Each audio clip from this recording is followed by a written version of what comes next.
Hey everybody, welcome to C3. I'm Kent Dobson. Thanks for joining us again today. I've had a couple weeks off from teaching, so it's really good to be back. It's good to be back with all of you. Thanks for spending part of your day with us and with what I consider to be a conversation. And specifically, speaking of conversation, if it interests you, every single week, immediately following this talk, which airs at 10 a.m. on Sunday mornings, at 11 a.m. on Sunday mornings, we have what's called Talk Back. And we meet on Zoom and we discuss the teaching and we discuss what came up for people and questions and ideas and comments and observations and sometimes objections. So I want to invite you to do that anytime, whether you're a regular part of C3 or you're just joining us for the first time or just occasionally. You can do that by going to our website, West Michigan, c3westmichigan.org, and signing up for our newsletter. And in the newsletter, there's the link. So just a little invitation to talk back. It's a really important part of the life that we have together as a community. And I enjoy it. It improves my talks and my ideas and my teachings. And I think the back and forth, I think, is really essential, especially in a world where there's a lot of one-sided conversation. It's nice to be a part of something. So yeah, that's a quick invitation. I hope you tuned in for our guests in the month of November, Brian Burkhoff and Tony Jones. Really grateful to both of them. Brian Burkhoff is a local pastor here in West Michigan who ran for office, and Tony Jones is a friend of mine, also an author. Did God Kill Jesus? I think was his most recent book. And he has a podcast called The Reverend Hunter, and he's also the editor of my book Bitten by a Camel. So check out those talks. I found them life-giving and interesting and stirred up all kinds of good stuff. So you can always go to our website and see past teachings or our YouTube channel or our Facebook page. So don't miss those. And in December, we're going to have some other guests. So stay tuned. Sign up for the newsletter. Check it out. See what's coming. And always grateful to the musicians that join us every single week and lend their artistic, creative, wonderful voice to our communal life. So maybe that's all I have as kind of an introduction. Maybe I also want to say thank you to those of you who have chosen during this time to support C3. We are really grateful and want to say thank you. So thanks for making a contribution and help keep the doors open, but the digital doors open for the time being. And really looking forward to when we can gather again in person. And even when we do gather again in person, we want to continue to have an online presence. And that means if you've been joining us from far away, occasionally, you're going to be able to continue to do that even when we're hopefully someday meeting back in person in Grand Haven, Michigan. So yeah, that's maybe it. I'm in the middle of a series which I'm calling Meaning Matters. Meaning Matters. And why am I doing a series like this? Because I believe meaning matters, and the search for, the quest for meaning, the wrestling with meaning is part of what it means to be a human being, and part of the age we're in right now, where there's a lot of mistrust, there's a lot of fear, words are slipping, they're losing their meaning. People are putting on to words and phrases and language all kinds of things, and it's like slippery terrain. And I'm not, maybe it's as simple as saying that's just the way it is right now. But to give up on the quest for meaning is to slip into a kind of nihilism. And that's what I want to try to resist as an individual, as a teacher. I want to resist that kind of nihilism where there is no such thing as meaning. There's no such thing as the pursuit of what's true and good and beautiful. I still believe in these things. And nihilism has serious consequences, culturally, personally, of course, but culturally. And I think some resistance is in order to that. So that's what the year is about, just looking at the question of meaning. And I wanted to do so just by looking at ordinary words. So each month, I'm looking at a different word that I think is important and we ought not to lose and might have something to teach us. So for December, I thought the appropriate word to wrestle with this month is courage. And really, almost as soon as I say it, I can feel the need for it. I can feel the need for courage. I can feel the need for courage in my own life to square up and to face what's real and what's right in front of me and my own responsibility. And at least those are the initial things that come up for me. So I want to explore that word today, the word courage. And I want to read a little David Whyte. If you've been with us for a long time, you know I tend to return to some of my favorite poets. One of them is David Whyte. Although I want to say something more about him this morning because in some respects, his work inspired this entire year. So he has a book called Consolations. And the subtitle of the book is The Solace, Nourishment, and Underlying Meaning of Everyday Words. And they're just little essays. Normally, he's most well known as a poet and a public speaker, but this is a book of prose, but in a way it kind of reads very poetically, as you might guess. And what kind of words? Well, words like courage, and words like pain, and words like memory, and words like honesty, and help, and haunted, and gratitude, and giving, and genius, and forgiveness, and disappointment. The solace of everyday words. And as you might expect from David Whyte, oftentimes he turns the word upside down or returns to some lost root of meaning. And one of the words he wrestles with here is courage. And I just want to read you a sentence or two just to begin today's teaching. Here's what David Whyte says about courage. Courage is the measure of our heartfelt participation. Courage is the measure of our heartfelt participation. What I think is amazing here is that oftentimes when we hear a word like courage, valor, warfare, charging at the enemy, these might be associations we would have with the word courage. But David Whyte points out that the root is French here, and the root comes from the word heart. That courage has something to do with heart. Now that might maybe to the materialist in us, that sounds a bit romantic. Not that I have a problem with romantic language, but what I'm bringing that up because it's important to say that's a symbol, it's a metaphor, it's the feeling sense, and the feeling sense in the center of our being. And the human experience feels like it has something like that. There's something in the center of our being that touches us deeply, that we often call heart. And when we're in the presence of someone with a big heart, a full heart, who's living from a full-hearted place, it's inspiring. And when we're cut to the quick, down to the heart, so to speak, there's a resonance, there's a deep resonance.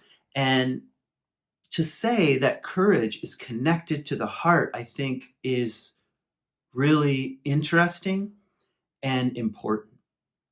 So already the question for me is something like, if courage is needed in the world, what does my heart have to do with that?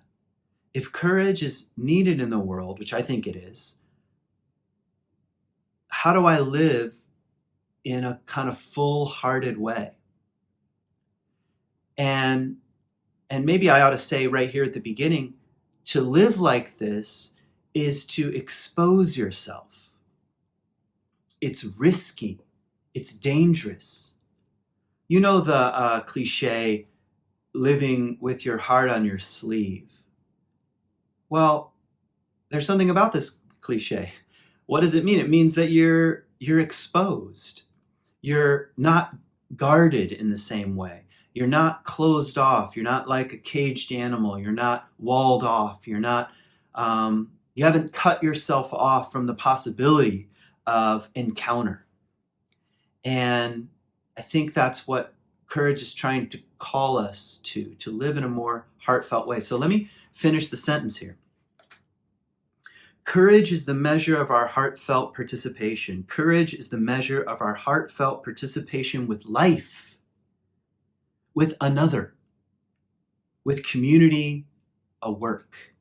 Courage is the measure of our heartfelt participation with life, with another, with a community, a work, a future. To be courageous is not necessarily to go anywhere or do anything except to make conscious those things we already feel deeply, and then to live through the unending vulnerabilities of those consequences. Yeah, how's that for a sentence? To be courageous is not necessarily to go anywhere or do anything. And maybe we ought to hear that right now, because we're being asked. And I know you might have your own conclusions about, should I trust the experts, and which experts, and what about the data? And everybody seems to be wrestling with this in different ways. But we're being asked in one way, shape, or form to stay put, to pull back in some respect. So you would think, well, we don't need courage, but that's why I think it's important to say, it doesn't mean you necessarily have to go anywhere or do anything, except to make conscious those things we already feel deeply. So the question is something like, what do I already feel deeply?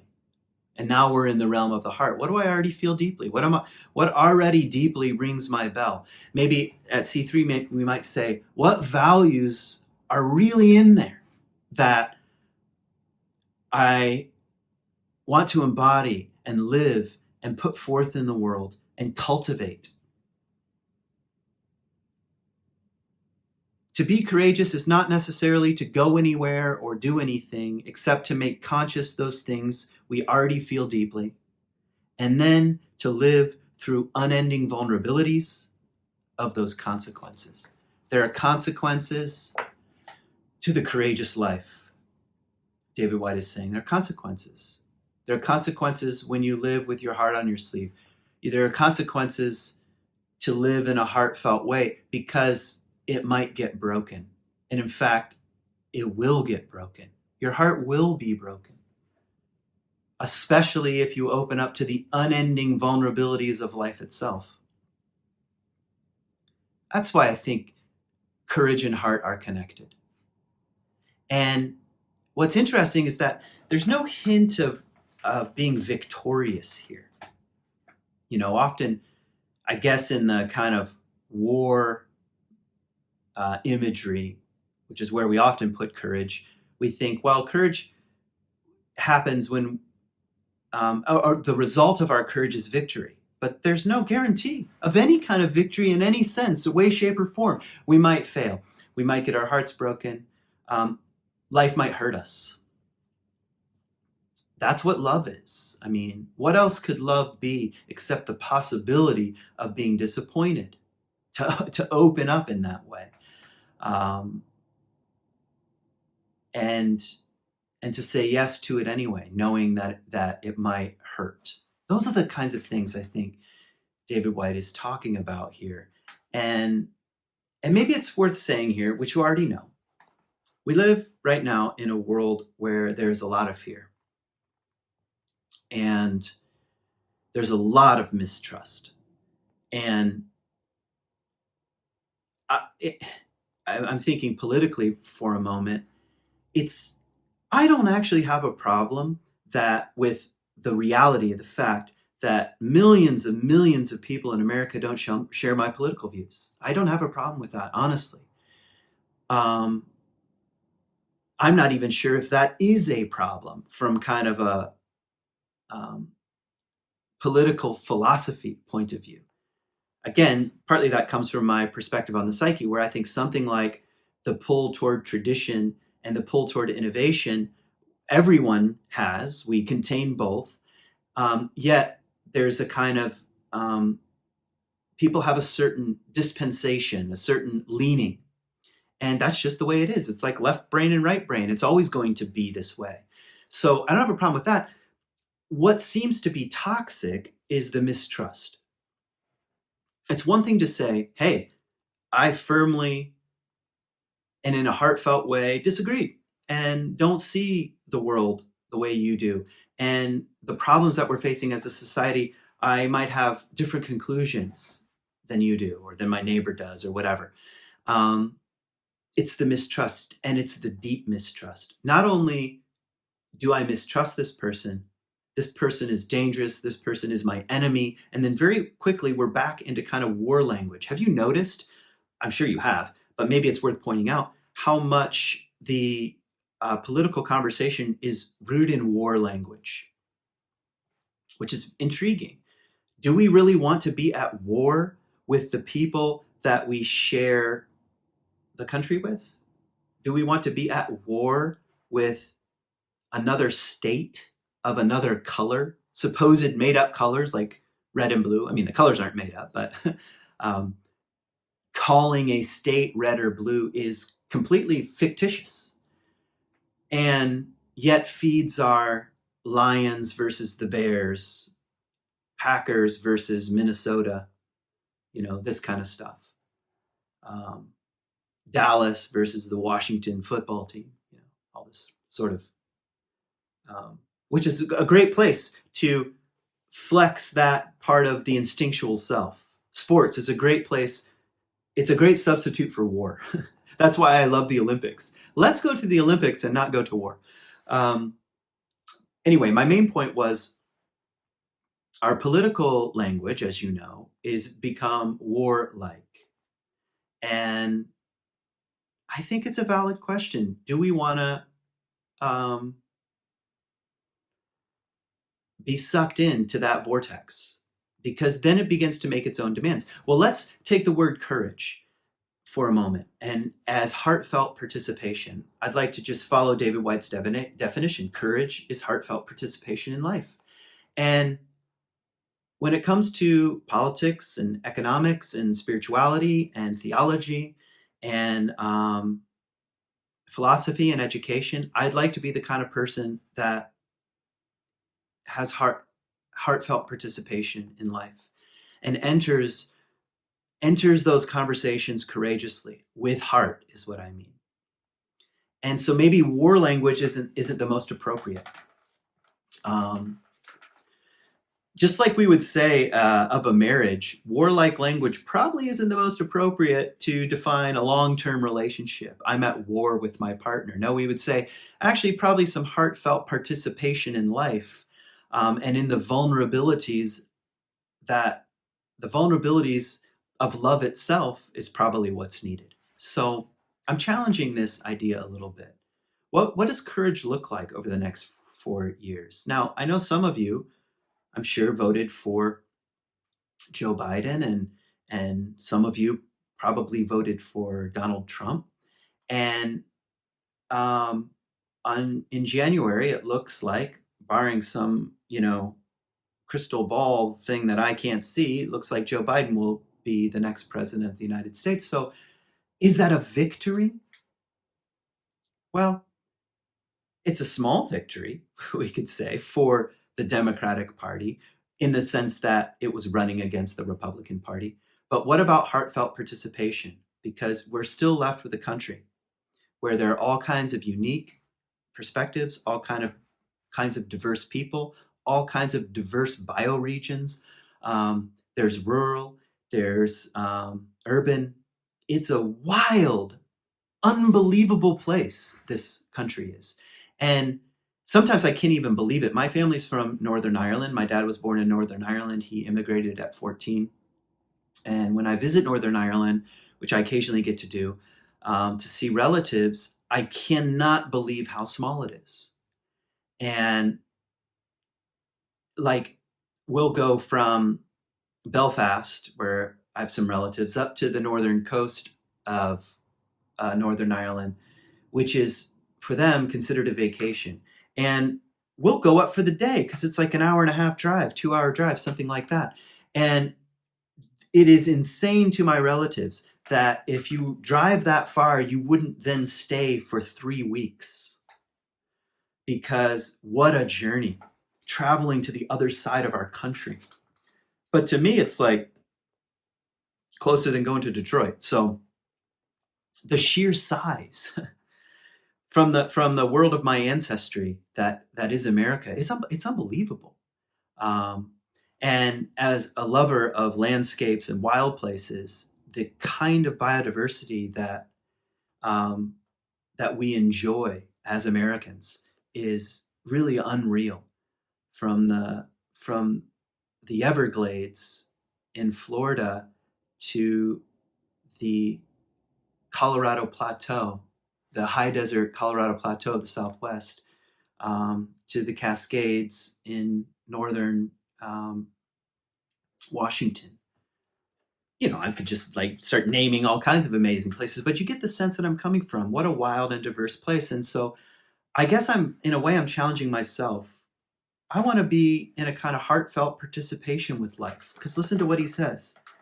Courage is the measure of our heartfelt participation with life, with another, with a community, a work, and a future. Yeah, that's right. Um, I want to be in a kind of heartfelt conversation with my neighbors, with work, with community life, um, and with meaning. And that's going to mean, if I'm going to take courage seriously, I'm going to live with a certain amount of vulnerabilities. I'm going to expose myself. And God, who wants that? Um, who wants that? Because it's at times we get hurt. And I think that's the measure, the difference here.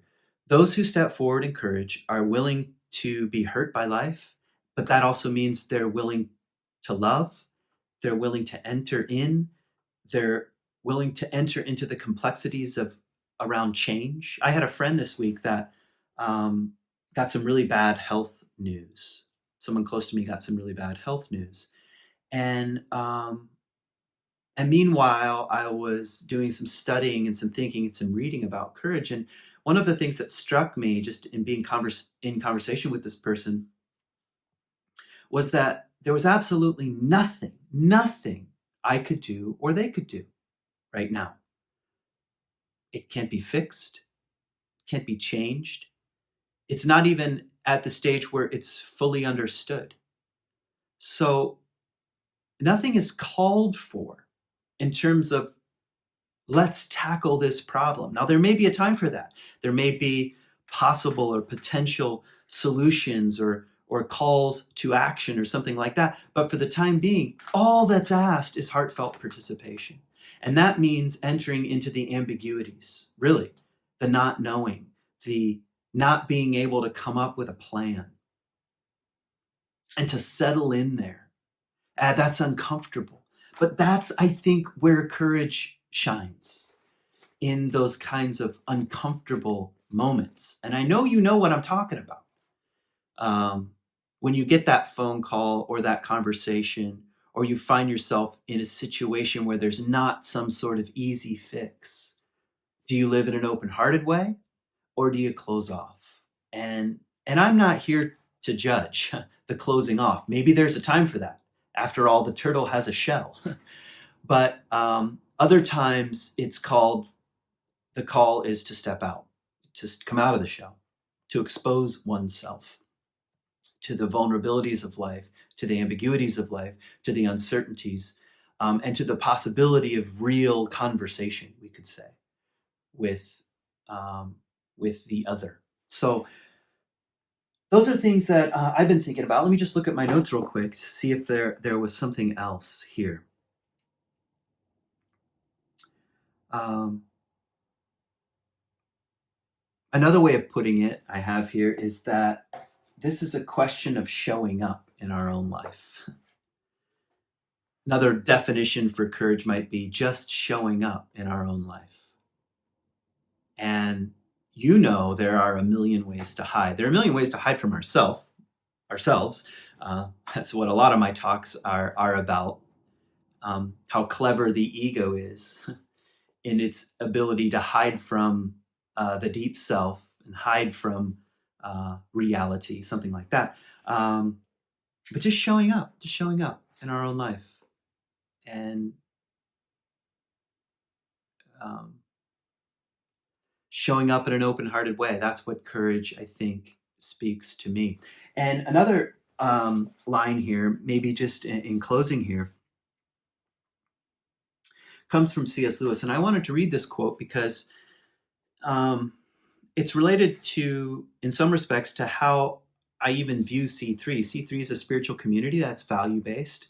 And go to our website, read our list of values. And I always say of them, and I'm speaking for myself and maybe for some of you as well, that the values are as much aspirational as they are believed, so to speak. Like I read them and I think, yep, I agree with them, but they're aspirational in the sense that they're hard to live.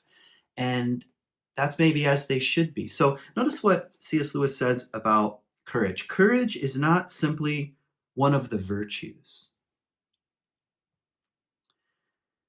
but the form of every virtue. Courage is not simply one of the virtues, or I might substitute here values.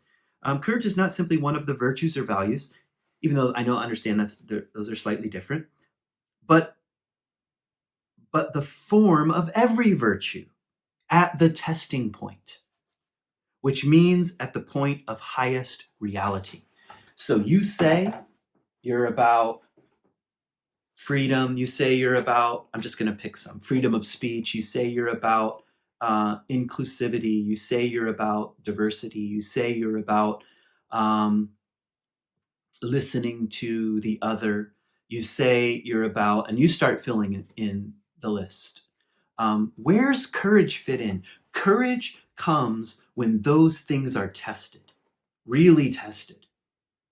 As he says, the form of every virtue at the testing point, which means at the point of highest reality. Like when the possibility of your own value systems is suddenly right in front of you. Do I take that step forward? Do I actually live the things that I pay lip service to? That I mouth or speak or say or post about?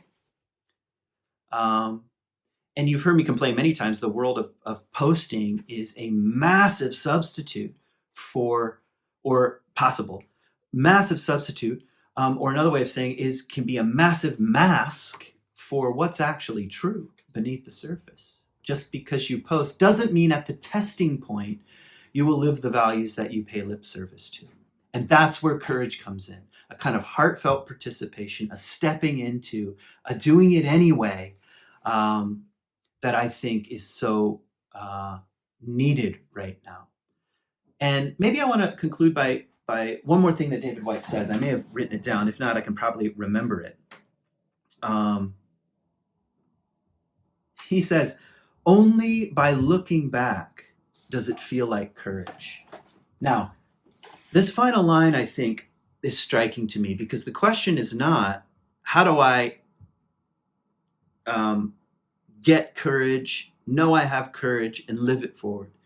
Now, the question is just live with heartfelt participation with life. And when you look back, you'll recognize the courage there. And I think that's telling. And maybe you want to, even this week, do some reflection. When have I showed up in a heartfelt way? And now that I see it, yeah, that took some courage. And what was the result of that? I think that's an interesting question. What's the result of when I show up in my own life in the heartfelt way that I'm describing here? And I've got two other kind of homework assignments. This for the overachievers. All right. I thought it would be interesting to do this. Here's invitation number one. Make a list of things you care about. Make a list of things that you really, really care about. Because courage is related to this. If we're going to live with heartfelt participation with life, we start with the things that we care about. So make a list of the things we care about. And here's the question that goes along with it. Can I live in a more open-hearted way to the things I already care about? Not the things that I aspire to care about, but the actual things in my life. A particular person, a particular project, something I'm already doing that's in my life that's I'm connected to. And the question is, can I bring more heartfelt participation to this? Assignment number 2, or part 2. Make a list of things I'd like to care about. And this is where some honesty is probably needed. No, I don't really care about this, but I'd like to. There are probably a lot of things like that. I can think of a few in my own life. And so make a list of things that I want to care about. And the second part of this would be, what is one small action? What is one small action? Because none of what we're talking about, participation in a heartfelt way, can be done without really small actions. So thanks for tuning in this morning or this evening, whenever you happen to be listening. I thank you. And I hope you heard a hint, a guess, a clue, a word, a musing, a whispering that rings your bell, that inner bell in some way. And I wish you courage to listen to the kind of inner resonance that might be happening. And I wish you heartfelt participation in the serious challenges that we're facing as individuals, as families, as communities, as a nation, as a globe.